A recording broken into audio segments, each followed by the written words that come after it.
Welcome to this series of lectures on the topic of the Dead Sea Scrolls.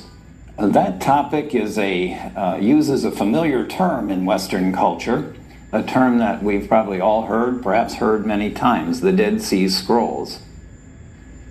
I found that when this topic gets mentioned, frequently people have some experience, they've heard the term before. But once we start to talk a little more about the scrolls, it turns out people don't know as much about them as one might think. So the purpose of this series is to provide an overview about the Dead Sea Scrolls, to explain what they are, and to try to explore some of the many implications that they have for our knowledge about the Bible and about the world in which the Bible came to be.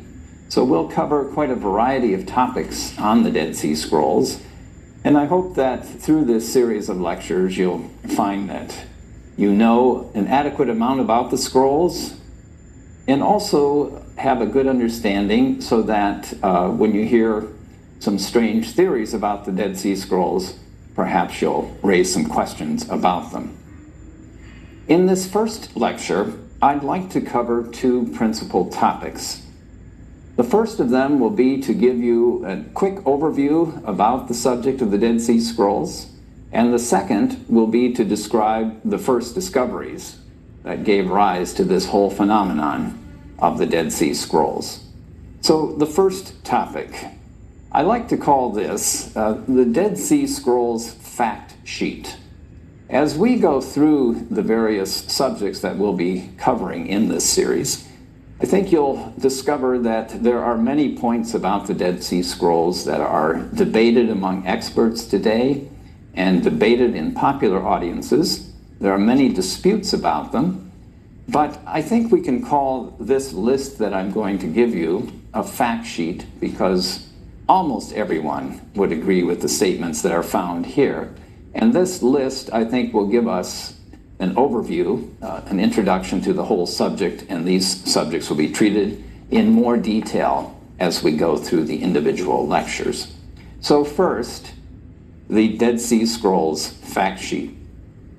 1. The term Dead Sea Scrolls, and the term comes from the location where the scrolls were found. They were found not in the Dead Sea, but on the northwest shore of the Dead Sea, and so they have acquired that name in the English-speaking world. The term the Dead Sea Scrolls normally refers to the remains of some 900 manuscripts, and get that number, 900 approximately, found in 11 caves located near the northwest corner of the Dead Sea. So 11 caves were the location where all these written materials that we call the Dead Sea Scrolls were found.